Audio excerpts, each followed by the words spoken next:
गांव के बाहर एक वीरान हवेली थी जिसे लोग चंद्र हवेली कहते थे।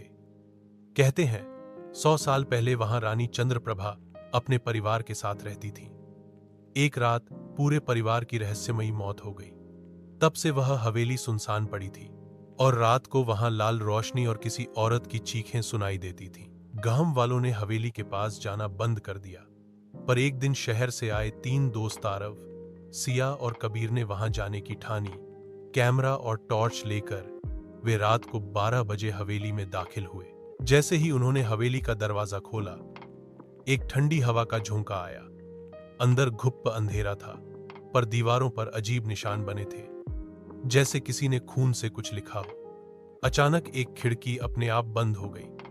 सिया डर के मारे कांपने लगी, लेकिन आरव ने उसे हिम्मत दी। वे एक कमरे में पहुंचे जहां दीवार पर रानी चंद्रप्रभा की तस्वीर थी। तभी तस्वीर से एक महिला की चीख सुनाई दी, मेरी मदद करो। कबीर ने गौर किया कि तस्वीर की आंखों से खून बह रहा था। तभी दीवार अपने आप खुल गई और पीछे एक तहखाना निकला।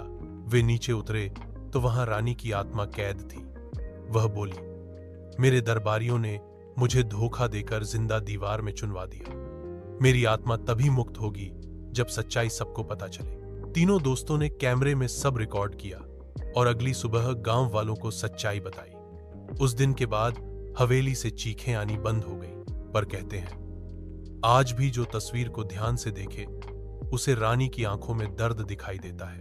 और अगर तुम कभी उस हवेली जाओ तो आवाज जरूर सुनना, मेरी मदद करो। Welcome to real aura, where every moment turns into magic, whether it's emotions, creativity और pure vibe, we bring stories to life in just seconds.